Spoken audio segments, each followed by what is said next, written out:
You haven't started speaking yet, and the person across from you has already decided whether they can trust you. You simply walked in, said hello, sat down, adjusted your phone, smiled a beat too late, answered too quickly, looked away for just a second, and the person across from you already felt something.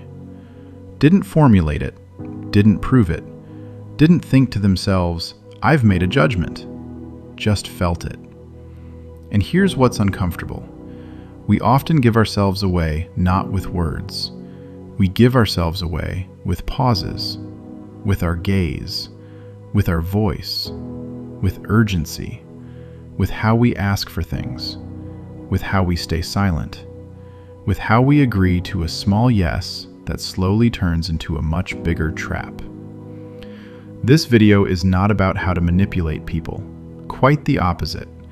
It's about learning to see what's already happening in every conversation, so you're not blind to it, so you recognize when you're being guided, and so you don't start treating people like buttons to push.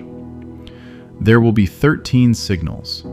I'll say the number before each one so you always know where you are, and I'll save the most important one for last, because the 13th point changes the meaning of all the others. If you miss it, this knowledge can make you not wiser, but more dangerous. Let's begin. First, you're being evaluated before you speak. This is what the first filter looks like. The person doesn't know any facts about you yet, but their brain is already collecting an impression. Is this person calm to be around? Do they carry themselves with confidence? Can they be trusted? Or not yet? The first few seconds don't decide everything forever, but they create a filter. And through that filter, the person will often hear everything you say afterward. Something you say in the middle of the conversation will land differently if the opening was awkward, and differently if the opening was grounded. Open posture. Direct eye contact when you walk in. First words. Calm. Unhurried. Not because you want to impress, but because the first few seconds aren't the time for a humility no one will notice. And one paradox worth remembering. People who walk in not asking to be liked, but carrying an inner stillness, tend to be liked more, because that stillness is readable, and it makes an impression all on its own.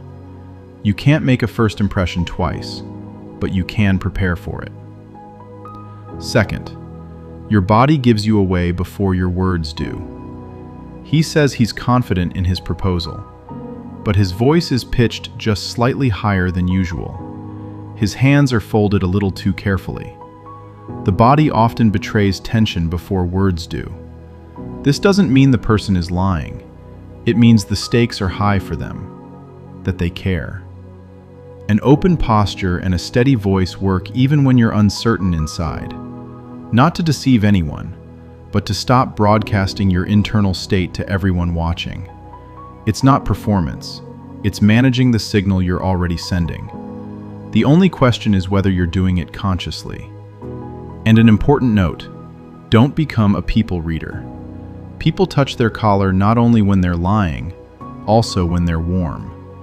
They look away not only when hiding something, also when thinking. The body speaks before words do, but translating it takes care. Third, your gaze reveals insecurity.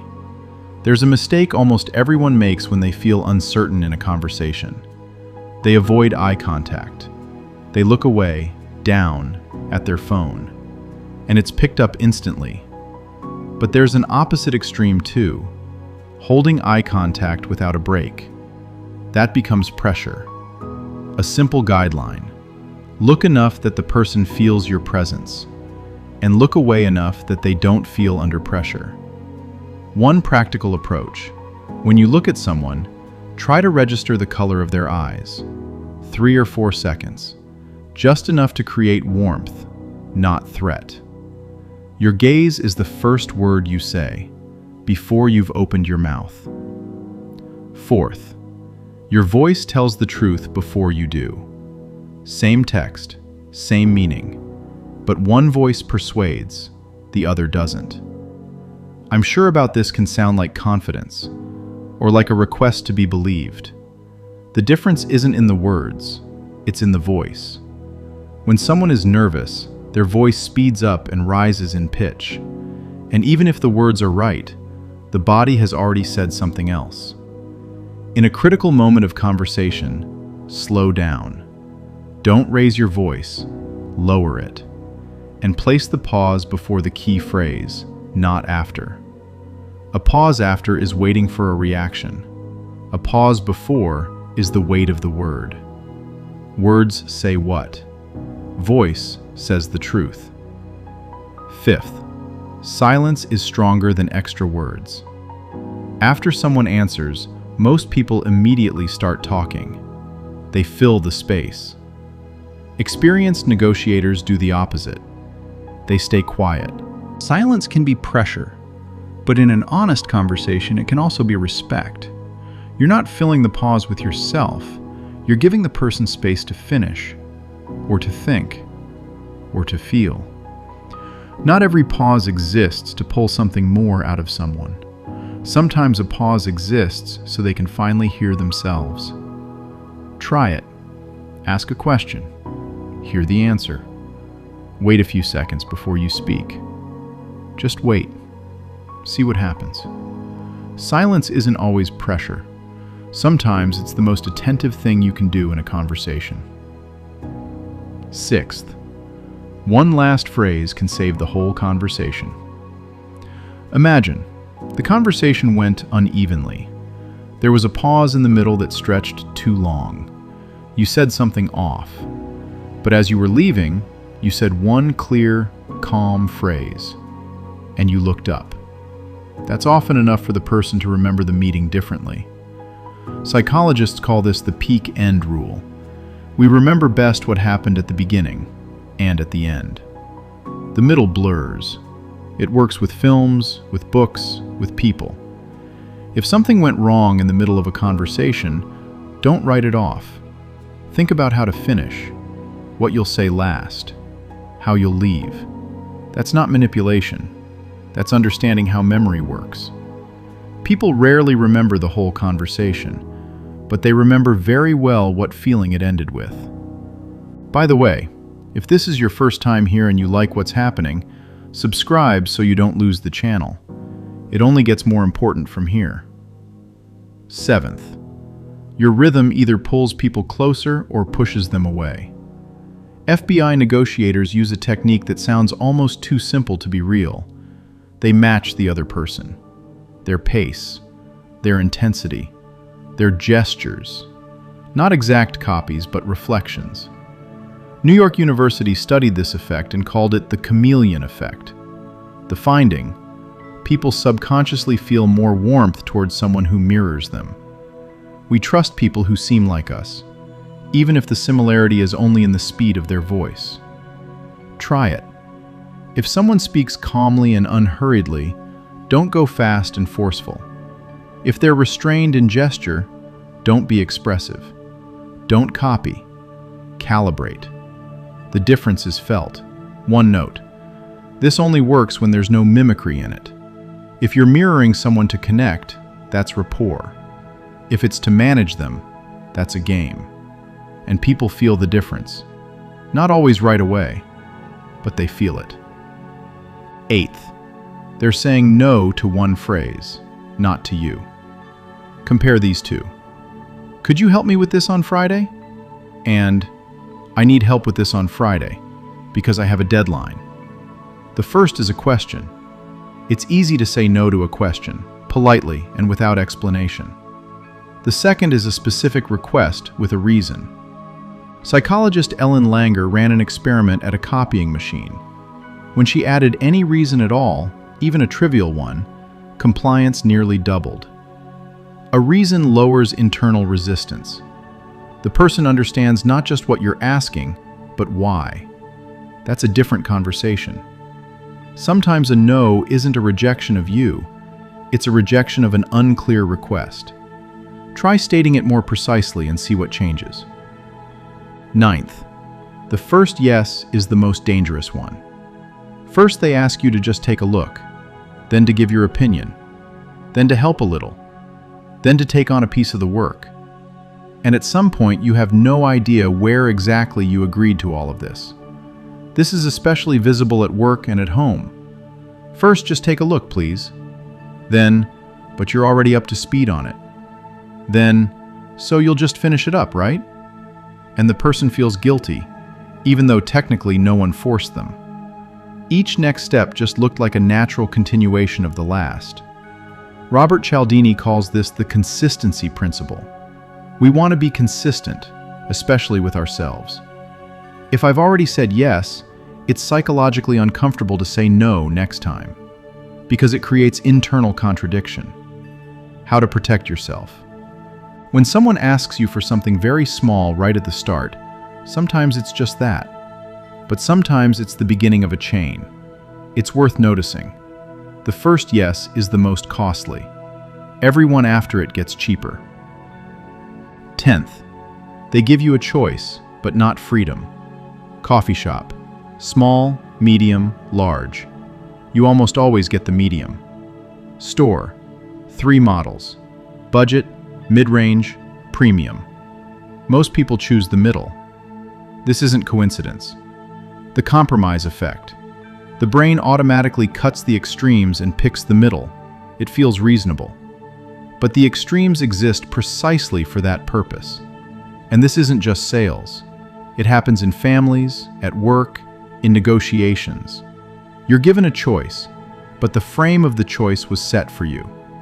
We can do this, or that. 3 options. All 3, someone else's. When you see 3 options, ask yourself, why exactly these 3? What if there were 2? Or what if you proposed your own terms? An illusion of choice is when you're choosing between options that were chosen for you. 11th, a gift can be a hook. Someone gives you something small, a free sample, a favor out of nowhere. And now there's a faint awkwardness when you walk away empty-handed. This is the principle of reciprocity, one of the oldest mechanisms in human interaction. We're wired this way. Receive something, want to return something. Even if the gift was symbolic, even if you didn't ask for it. In the Gospels, there's a different logic. Do to others as you would have them do to you. Luke 6:31. That's about love and freedom, giving because you want to, not because you expect something back.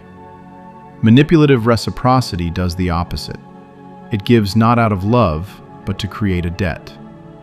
Not every gift creates an obligation, but if a gift left you feeling not warm, but uncomfortable, it may not have been a gift. It may have been the opening of a tab. 12th, people don't remember the praise, they remember being seen. You look great, slides off the surface, forgotten in a minute. You can tell you put a lot into this, lands inside. Adults aren't looking for an empty well done either. They want to feel, someone saw the price I paid, what it took, that this didn't just happen on its own. A real compliment is specific. It says, I see the effort behind this, not just the result. A generic compliment slides off the surface. A precise one lands somewhere it doesn't leave. 13th, knowing people is a knife. Here's what happens when someone learns everything I just described. The first impulse, start using it. Look the right way, stay quiet at the right moment, calibrate, offer 3 options, ask in a way that's harder to refuse. And it works. Almost everything I named actually works. But knowing these mechanisms is like having a knife. You can cut bread with it, or you can hurt someone. The problem isn't the tool. The problem is what a person does with it. If after this video you start seeing people as a collection of buttons, you haven't become wiser. You've just become more dangerous.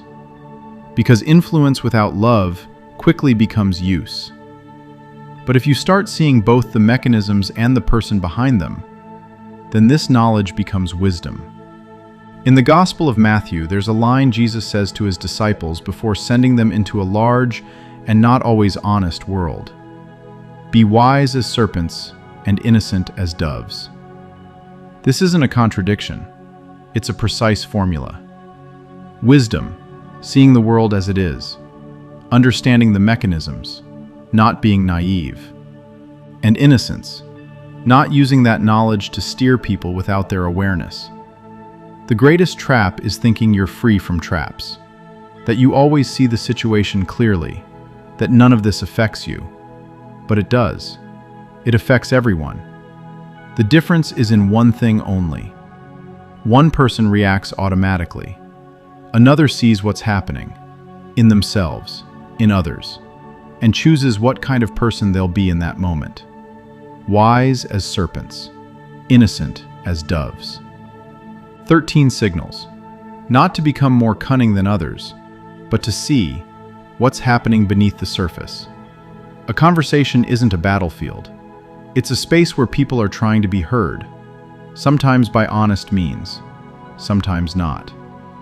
Knowing this means staying yourself, not because you're naive, but because you're choosing. The strongest influence often doesn't come from the person who knows the most techniques. It comes from the person in whose presence you stop defending yourself, because you sense they're not managing you, they see you. Write in the comments, which of the 13 signals surprised you most? I'm genuinely curious. Like this video if it was useful, and subscribe if you haven't yet. Take care of the honesty in yourself. Until next time.